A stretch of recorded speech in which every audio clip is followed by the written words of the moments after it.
I'd just like to briefly introduce Fuad Nahdi, the Executive Director for the Radical Middle Way. Fuad is a pioneering journalist, commentator and campaigner. He's currently the Director of the Radical Middle Way and founding publisher of Q News, the Muslim magazine.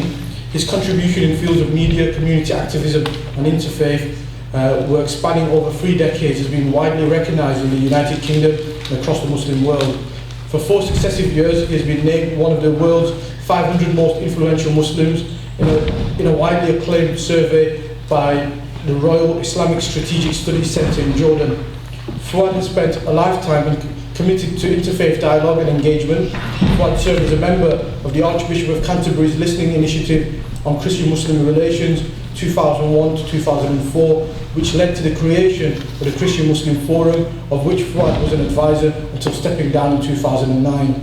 He's also on the advisory group of the Free Faiths Forum, an organisation he assisted the late Sheikh Zaki Badawi during its early years. He served as a senior fellow at the Muslim College in London, where he explored interfaith relations and the Islamic framework for adab al-ikhtilaf, the etiquette of expressing differences. In 2010, his Faith and Phobia, Religion and Secularism in Modern Britain launched Interfaith Week and is due to be published in a monograph in 2014.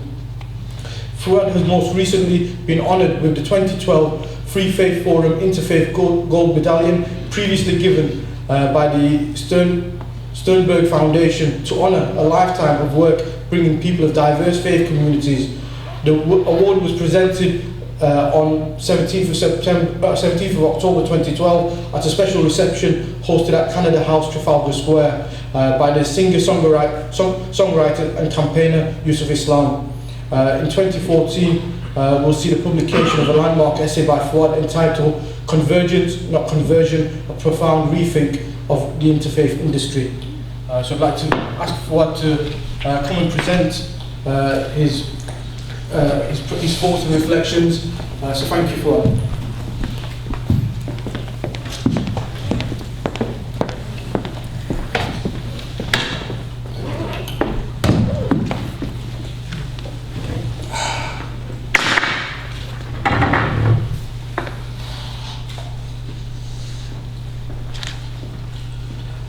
In the name of God, peace be upon you all.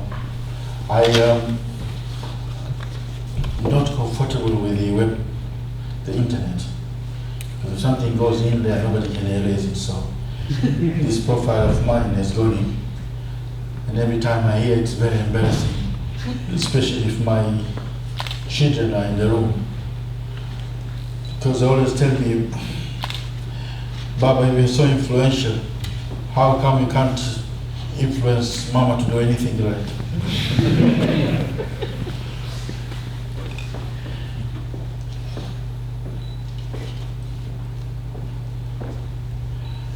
Mullah Nasruddin is, Reverend Nadim would know more about him. He's the folkloric hero of the Muslim world. One day he went to a wealthy man and told him, "Can I borrow some money?" And the man asked him, "What do you want to do with it?" He said, "I want to buy the elephant." And the man looked at him and said, "You don't have any money and you want to go and buy an elephant?" Mullah Nasruddin got very angry. He looked him straight in the face and told him, "I came to ask you for a loan, not advice." So there is an elephant in the room. We tried to decipher it earlier on, but we can't. Dr. Zaki Badawi was mentioned earlier on. For those of you who know him or who don't know him, he was one of our top scholars who was very much focused on interfaith. And I was one of his students. One day he was invited to give a talk in a Muslim gathering. On the way he told me, "Are you learning?" I said, "What?" He said, "I asked to be the last speaker." And we went, and typical of Muslim events, one speaker after another spoke and we were waiting. At the end, it was his turn, and he stood up. He looked in the audience, there was only one person left. So being inquisitive, he asked him, "And why are you here?" He said, "I'm the next speaker." I thought I was clever by asking to be the last speaker, but it was a big fault to allow Professor Goddard and the others to speak, because literally they've hijacked all the agenda. And I'm just left with two. One is to talk about Boko Haram, which is not very enticing, but I think necessary to talk about. And the second is to try and inspire everybody in the room about the necessity of interfaith. The question which I would like to answer, because I don't have much time, and this is more like a discussion, not an address, is why interfaith? We can easily get deluded when we discuss interfaith in the contemporary times, because Western civilization, of which I am part of, and most of us in the room, likes to make itself like it's always invented everything. But the idea of coexistence, of interfaith, is as old as mankind himself. People have always coexisted with the other. If you look at the great civilizations of the Chinese, or those ones in Hindu, or the other parts of the world, the Islamic tradition, the Christian, the issue has come only with our modern times. This is why we are actually reinventing it. And even again, in this country, which I've been involved for some time, it's done under the mood of arrogance. We have never wanted to learn how others do it, and we want to reinvent it. We Muslims in Britain, up to recently, were the majority ethnic or majority minority. But always we've been victims of ill-constructed formulas of trying to integrate us or assimilate us. From the CRE, those of you remember in the 70s and the 80s, when I started getting involved in activism, the issue was we were allowed to be blacks or Asians, but never Muslims. It was a big, big struggle for the Muslim community. So only 2001, that's the first census that in this country was done to include religion, after the Muslims complained.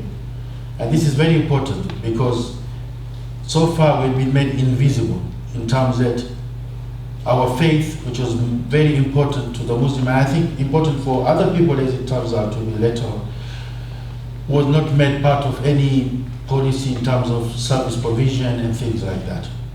And many complications I remember in the 90s which were taking place. I started a publication.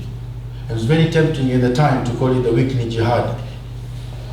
But that means it excluded me from getting money from the more progressive the authorities were, local authorities, to give you equal opportunities advertisement, the more they were against religion. So instead we went for a neutral name, calling it Q News. It had its benefit, but it had it downhill. In the first 2 weeks, we churned up about 2,000 subscriptions. But it was because of the name. A lot of people thought it was queer news, and a lot of the people from the gay community came and subscribed to it. As a publisher, he had a big deal now. You've got people who had bought it under false pretension now, isn't it? Because I never relate Q with it at the time. It was a time when all publications and headlines were like she became S, you know. So we picked up that from our designer. So we struggled, and there was discrimination because we were Muslims. And I'm one of the last people to celebrate the demise of the Commission for Racial Equality, because it was bad for the Muslims. Now, the new sense of identity, in the 90s we used to complain about how much government, local authorities, statutory bodies, everybody ignored faith, and particularly we ignored us as Muslims. Today we are complaining there's too much interference in the affairs of the faith, because once everything now has been reduced into the sphere or the prism of terrorism and counter-terrorism and radicalization and extremism is all confused. So here we come into the interfaith movement, which Professor Goddard gave a very good thing. Now, there are two aspects about it, one here in Britain and one on the global thing. The one thing which is a strange thing is, for the Muslim community, interfaith is not a priority. So for those of us who are coming here to the interfaith community, there's a vested interest, but for the vast majority of our people, there are too many issues in terms of their priorities. Interfaith falls very low down. Though I do think that interfaith is critical. But for interfaith to work, for interfaith to move forward, there need to be a first step, which is almost non-existent. And this is why I'm talking from my side as a Muslim, why there's all this problem. Is that the space and opportunity for interfaith has been destroyed, is non-existent within us. Today I can come here and comfortably look you in the face and talk to people of my faith who are in this room and people of no faith and say, there are many areas in this country, some of the things I'm saying here, I will not be able to say in a room full of Muslims only. Those who are Muslims here, if anybody wants to challenge me on that, they can raise their hands and then get out of the room.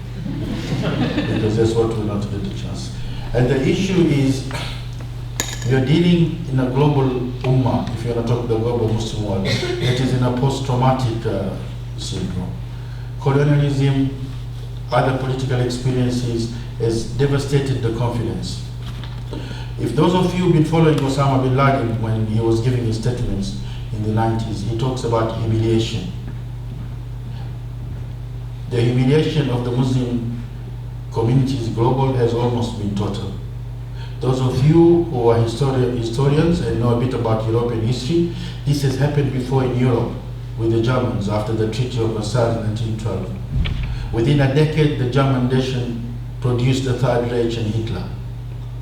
And the issue then that was being talked about was because of the humiliation of the German. So far, thanks God, we have not produced a Hitler, because I believe it is because of Islam that this has not been done. People also, for the last 20 years here, they have been talking, scholars and others talk about the need for Islam, a reformation in Islam. The reformation in Islam has taken place. And it is the one that is led to Al-Qaeda and Shabab and these people. Because in the historicity of Islam, you see, there are people, in order to make history easy, they want Islam to go through the trajectory of Christianity, that we have to go through the enlightenment. We will have our own development which will take place, we can discuss that. But if we go, we don't want to have the kind of experiences that Christianity had, the millions that died, and the things that at the end of it, the situation, I'm not sure if it's bad or worse or whatever it is, but we are dealing with it now. I'm not trying to justify anything, I'm just trying to say, for those who want to really engage, and this is the issue, the fault, the issue is we do need interfaith, but we need to be more sensitized about how we deal about it. It's nice to be here and be clappy, happy Muslims and Christians and pretend everything, no, everything is not all right, my brothers and sisters. And the issue about it is that we now live in this globalized world in which we are not, the agenda is not set by imam or by the bishops or archbishops or by your pastor. The agenda today is set by cognitive frames that are formulated in the media. And the media is very bad in telling good, positive stories. We're talking now about the post-9/11 generation. They know nothing for our young people except their demonization. You know, they're going through a process where everything is bad. They're producing now a group of people who are self-hating. They think it's almost an embarrassment to be Islam. A lot of our young people are traumatized in their schools. Their school, instead of being venues where they can build confidence about their faith and about them as citizens of this country, a place where Chris Allen will talk more about that, Islamophobic, There are places where there's racism, there's places, and they're not the only ones. Modernity is challenging everybody, whether you're Catholic, Christian, Jewish, and everybody.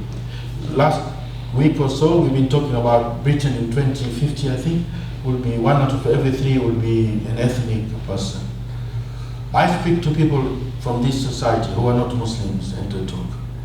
One of the biggest fear, which you are not talking about privately, is that not that long, but by 2030 this country could easily be Catholic. This is the big fear that has been hanging in this country.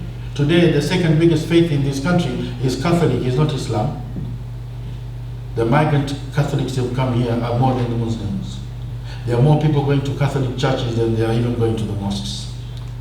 So let's sit and talk openly about these things. It's not about conflict, it's about knowing, because the first thing that we can all move together is when we are honest and we are straight and we clear up the cobwebs, not go into the room with all kinds of things behind our back. The reality about interfaith is this, particularly for the Church of England or the Anglican Communion, is that by 2015, which is only 2 years next year, 2 out of every 3 Anglican members of church will be having a Muslim as a neighbor. The Church of England follows in this country. You are now a minority in the Anglican Church. Majority are in Nigeria, they're in South Africa, they are that. So relationship with the other, the Muslim, is important. And this is why events like this, Boko Haram happening, or the Shabab next to my country in Kenya, all the trouble. Today, the town which I was born with, which people coexisted for decades. I was just telling somebody, I didn't even know my neighbor's religion because it was immaterial. We just lived, we ate together, we spoke together. Nowadays it's becoming a discerning feature, it's becoming a feature for conflict. We need to find out what are the reasons for this. There's not one solution. Professor Hikoda gave a list of all the reasons. You know, there's the psychological, there's the theological, there are sometimes a mixture of all of them.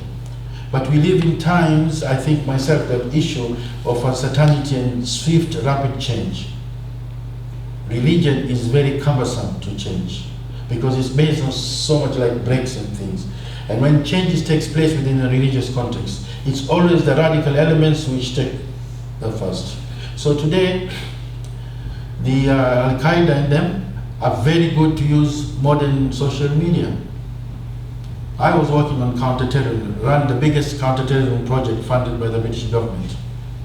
We had reasonable more money than any Al-Qaeda outfit, but we could not compete because if decisions are to be made by the Foreign Office and the intelligence, and they've got a whole layers of people, and there's one committed, convicted person somewhere in Islamabad making a video or a message, you cannot compete with him. So at the moment, what is going on is that we are being run dry by these agenda setters inside the community. Our young people are confused. Before, we used to have only 4 channels, I think, when I first came to this country. Today, you know how many? You can be bombarded with 280 television channels. And you know how many YouTube things you can go and get, and how many other things. And also, the mentality of sitting. You can sit with your own children and watch a program. And you're seeing the same news, but the analysis is totally different. Because there's no standardized way of educating people on how, you know, the sources of information, the sources on how they make their decisions come from so many different things. If I'm making you scared, then you should be scared because it's very, very bad out there. And it's not going to end just by us pretending that it does not exist. And we cannot keep it away there. It's going to come here one time or another. We have a problem now. Suddenly it's illegal for somebody to go and go to Syria. Even to go and send aid, you can be taken to court and made into a terrorist. Yet our government can send arms and troops and everything to any of the Syrians that it chooses without asking us. So for young people, for me, I'm all right. I came from an authoritarian background. This generation of mine is different. But for young people, people forget that they are part and parcel of this society. They ask questions. They ask questions which are difficult for me to answer. Like I said earlier before, my son asked me a question which parenting is a transferable skill. If I didn't ask my father, I didn't get the answer, I would not know. I have to go and search for that answers. And I said from before, the extent of our young people going and fighting in Afghanistan or in Syria now or some other place is actually to a certain extent on how British they are. We forget only a couple of decades ago, is Arthur Koestler, George Orwell, leading members. They went to go and fight in foreign wars. It's part of the British to interfere in other people's work. So if our children do it, they can excuse themselves that they're being British. But this world, the one we live in, is too interdependent. Globalization has made some things easy, but it has made some things very difficult. People are monitoring each other. Today we are so concerned, we can see here, we talk about both Christian and Muslim, talk about charity. Today we are so bothered. When I was coming, I was talking about the only growth thing in this country positive for the Muslim community is our charity organizations. They are collecting. There was a Times article last week that Muslims are the most generous of people. My question is, this money that is collected, where is it going? Because the British Muslim community continues to be without the basic resources it needs to build healthy institutions. The money goes out there, we don't know where it ends up. They will tell you they're raising money for the poor in Syria, for the poor and stuff. My grandmother, my mother, I remember, used to give their gold. I was told to see money going to Palestine. Today, each Palestinian, there are only 6 million of them or something, should be a millionaire in dollars if they really got all the money that was being collected on their behalf across the world. These are all issues that we, British Muslims, need to answer. We need the help of the larger community to talk about. And then when we talk about interfaith and coexistence, like I said, people have coexisted. People forget 1/3 of Egypt is Christians. The only country that has been depleted, Christians running away, is where Jesus was born. And unfortunately, you can't blame us Muslims because we have nothing to do with what Israel does to its citizens. There are more Palestinians also being made into refugees. When I was talking to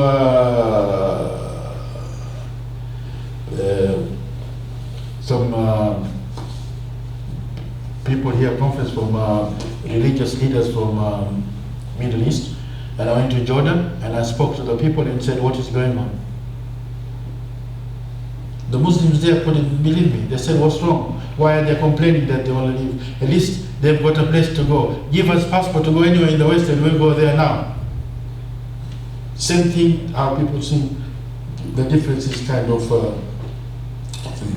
I am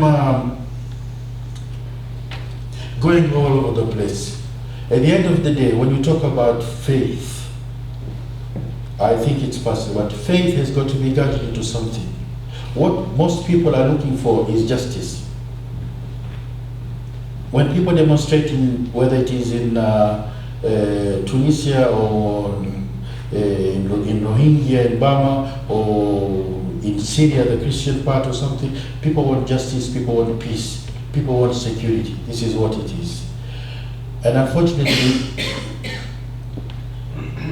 neither Islam or Christianity has been able to deliver this in a practical way on the ground for most people. You can say this is not, we are arguing in the morning whether Britain is a Christian country, but when Cameroon says that, he has done more damage in one sentence than he could ever imagine. Because we've been fighting all the time to say that Britain's decision to invade Muslim lands, to have Muslim troops, to rape and kill and maim thousands of innocent people in Afghanistan, Iraq, Somalia, this has got nothing to do with Christianity. But the people there believe that it's Christianity that is behind it. And it was George Bush who was getting his troops blessed in the shores of Mogadishu.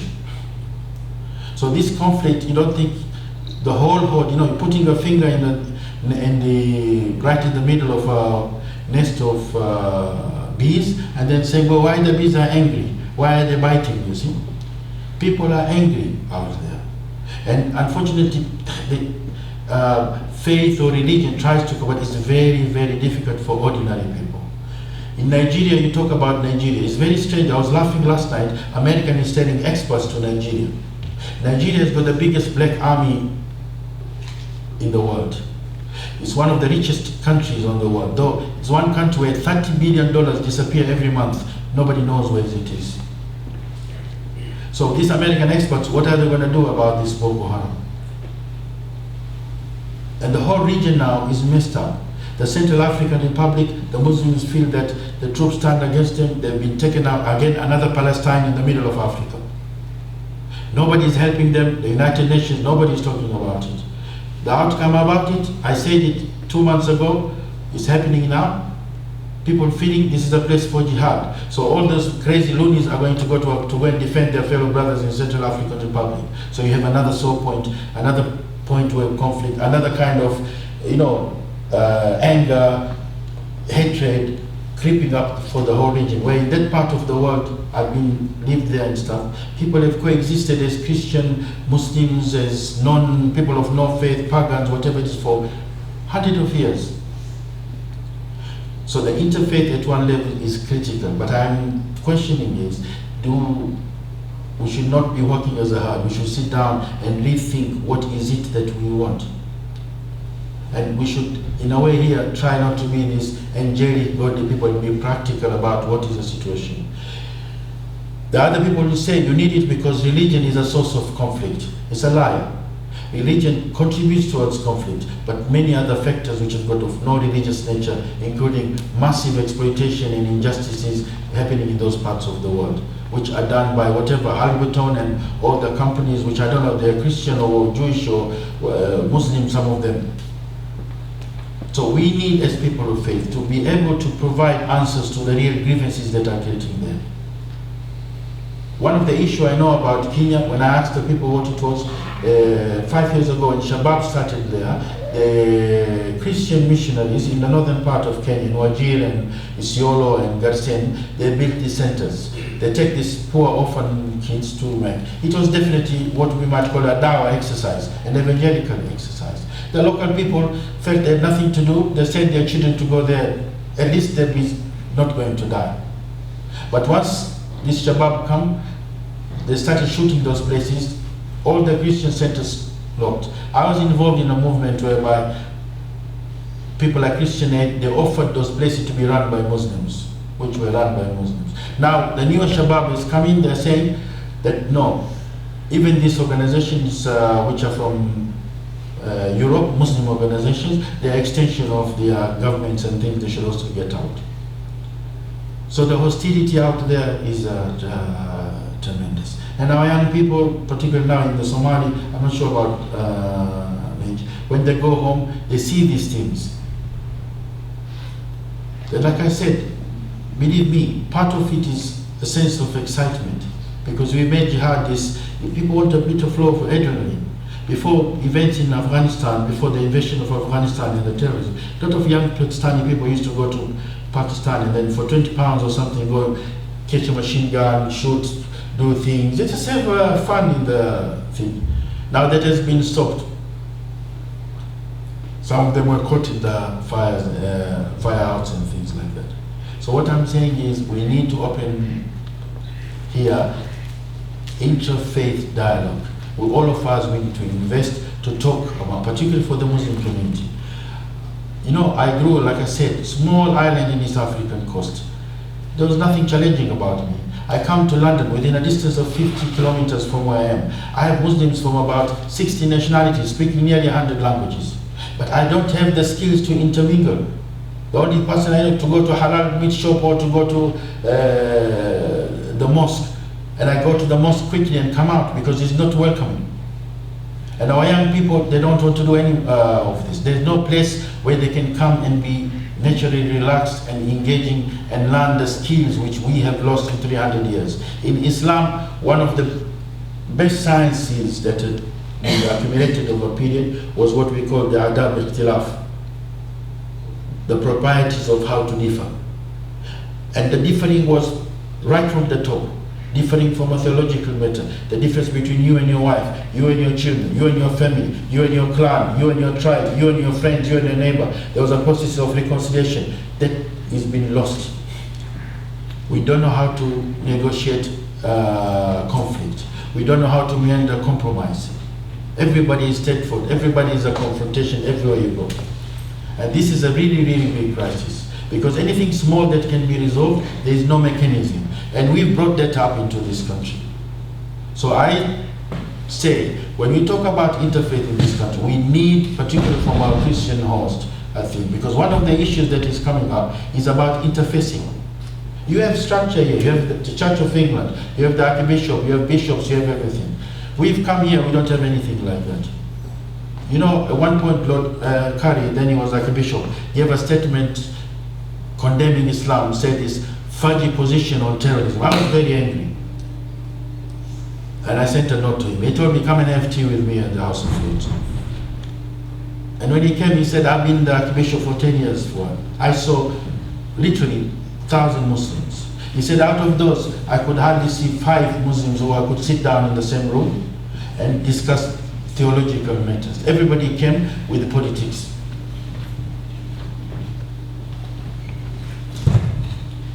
And now there's pressure on us to come up with a archbishop kind of creature. We don't have the people who have got the theological training to deal and interface about these things. It's an institution. We have got so many Darul Uloom, some of them graduate and stuff, but people are still not trained at that level to be engaged on that. It will take time for us before we produce that kind of caliber of people to do. But it doesn't mean that in the meantime we don't do anything. But in the meantime, we need to sit down and be honest about how we can cooperate. And I think that interfaith has to be a layman kind of thing. It's people, simple people, people who are dealing with the community, teachers, frontline workers, and social workers, and this. These are the kind of people that need. Because my life is full of interfaith. I buy bread from the local Jewish. My class teacher is a Methodist, I don't know. My children go to play, best friend is a Catholic family. So we know how to wriggle that out, and we will learn to do that. So my call is, let's try to think out of the box of this issue. And do I have time? Because you 5 minutes? Huh? Okay, 10 minutes too long. But the consequences about our action in Britain is going to be very, very significant. Because here now we've got, I mean, London is the Muslim capital of Europe. Of course, I'm biased. I'm sure that some black man has got some variety, but I can't see that one. But the issue today is, in the Muslim world, there's confusion. People are looking, for example. They're surprised when you go there and you see, because here we are used, we take it for granted, certain things that we get. And we get it here because this society decided, and it didn't sacrifice that this is a secular country. So when somebody told me about this is a Christian country, it sends me goosebumps, because what does it mean, Christian? I'm not comfortable. I like a bit more debate on that one. For my country, this is an adopted country. And the idea is we need to create space here whereby we can all be honest, sit down.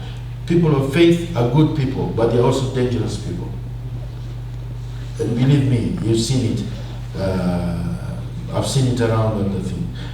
For us Muslims, we need to rediscover our religion. It's very nice. I know we always like to come and talk how beautiful religion is, and everybody, Christians also do that, but I'm talking as a Muslim and I'm challenged. We always talk about the good hadith and stuff. You know, I'm here because I could not live there.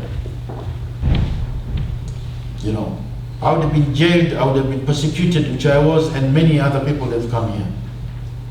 The people have come, you know, here. And the situation is not becoming any better. The Arab Spring has become the Arab debacle. Look at Syria today, look at Libya.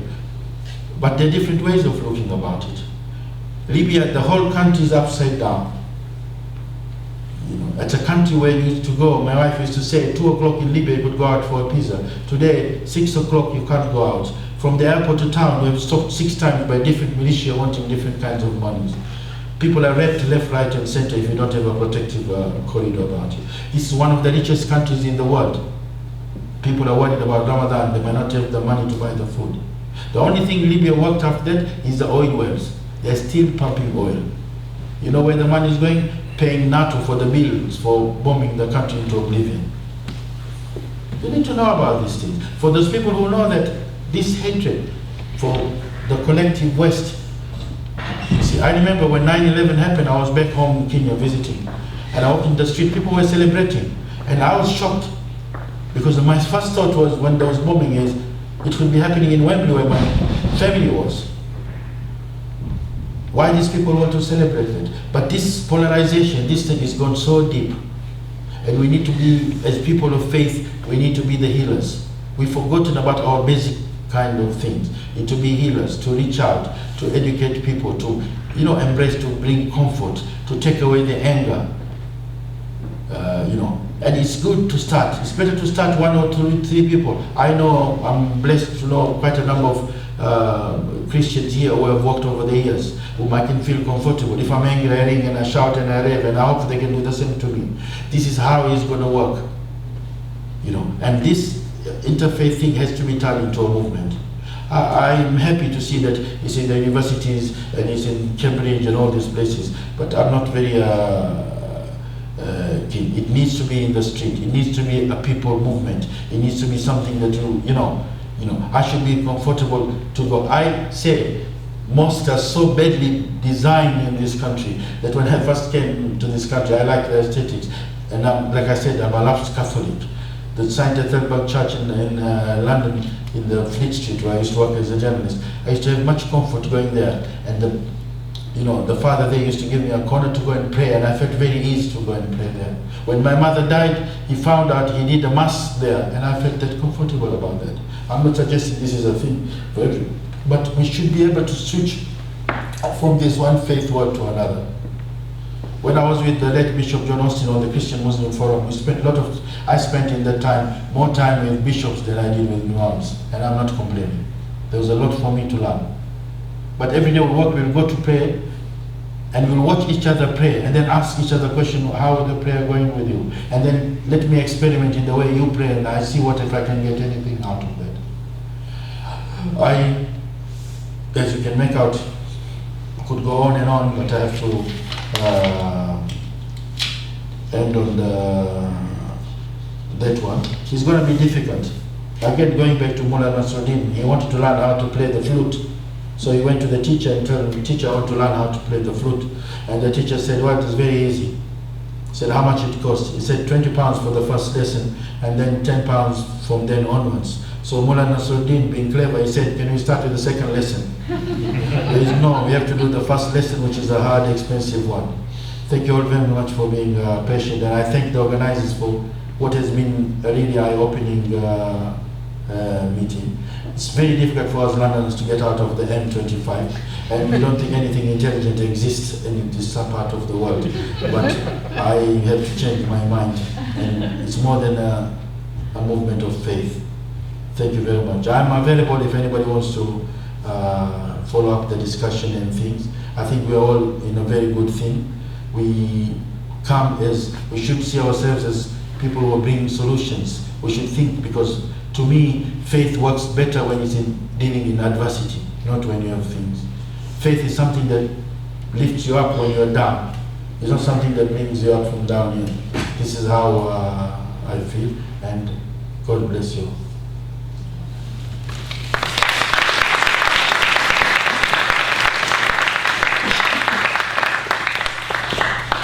Very conscious of time and the fact that we have run over slightly. Does anybody have any burning questions they would like to pose to Fuad before we wrap up and close? Today's been a stimulating day. Today's been the second event that we've organised under the banner of Christian Muslim Encounters in Lancashire, and it's great to see so many people, not just from Lancashire but from across the country, coming together today, and I'm hoping the momentum will pick up and keep going as well. Something I've always believed in quite significantly is the fact that it's easy for leaders, activists to champion interfaith. It's very difficult to actually get our communities at a grassroots level to become champions of interfaith. For me, we could do interfaith till the cows come home, but then that's still very much in our bubble. And that's one of the criticisms that's always existed around interfaith and building bridges between communities. We do hope the next phase of this project will go in some direction to actually bridging that and actually addressing that as well. So the next phase, as part of this project, is to actually develop resources which actually brings people from a grassroots level together to start stimulating a conversation, but also to start working together as well. Which is, for me, to shape that is very important. Today, it was about bringing key leaders, key activists, key faith leaders together to speak openly about some of the challenges, to speak openly about what we need to talk about, but also we need further ideas as well. So if you could leave your questions in the comments at the back, there's some sticking up post-it notes at the back as well. We really appreciate it. I'll be sending you out an evaluation. If you could please complete that online and return it back to me as soon as possible. I'll hopefully send it out to you in the next few days. But also, it's about hearing what's going on in your communities, what needs to be done, what do we need to do differently as well, and keeping some of the conversations going, be that in person or be that virtually and online as well. I'd like to thank everybody, particularly all our speakers today, who have come from all over the country, from all different walks of life, to come and speak today. But also I'd like to thank all of you for coming here today and attending. For a rare thing for me is for my wife to come and attend. I was going to thank her in person because without her, I wouldn't be able to do the things I do. Unfortunately, she's had to go because she needs to pick the kids up because I've got another event this evening. And that just demonstrates how important that support is. And likewise, with every family, support is essential. Likewise, in interfaith, support is essential as well. So we need one another to support one another's works and to build a momentum, as Fuad said. And not just of talk, but of action and of changing communities. That's all, folks, really. I'm not much of an orator myself and not much of a speaker, so thank you very much. Been a real pleasure meeting all of you. I look forward for our paths to cross again and speaking soon. Thank you. And have a safe day.